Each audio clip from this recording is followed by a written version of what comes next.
గౌరవ ముఖ్యమంత్రి శ్రీ రేవంత్ రెడ్డి గారికి, ఉప ముఖ్యమంత్రి మిత్రులు ఆత్మీయులు బట్టి విక్రమార్క గారికి, ఇతర దిగ్గజాలకి, ఆహ్వానితులకు ప్రతి ఒక్కరికి నా హృదయపూర్వక నమస్కారాలు.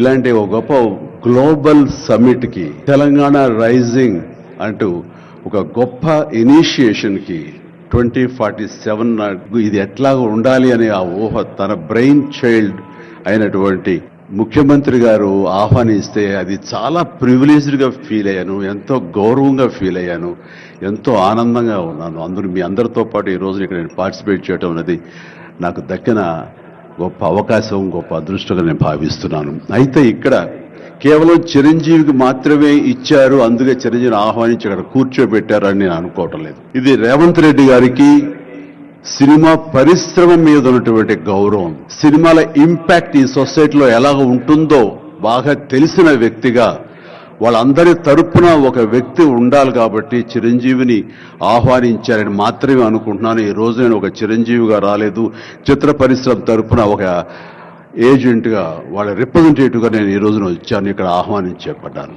కాబట్టి దానికి ప్రత్యేకించి పరిశ్రమ తరపున శ్రీ రేవంత్ రెడ్డి గారికి మనస్ఫూర్తిగా నా హృదయపూర్వక ధన్యవాదాలు తెలియజేస్తున్నాను. ప్రపంచానికే ఇది అద్భుతమైనటువంటి సినిమా హబ్గా హైదరాబాద్ అని చేయటంలో మేమందరం ముందుంటాము. అండ్ ఈ రోజున చూస్తే కనుక బాలీవుడ్ నుంచి సల్మాన్ ఖాన్, అజయ్ దేవ్గన్ వచ్చి ఇక్కడ మేము డిజిటల్ గా కానీ అడ్వాన్స్డ్ ఫ్యూచరిస్టిక్ స్టూడియోస్ మేము పెడతామని అంటాం అన్నది ఇది శుభారంభం.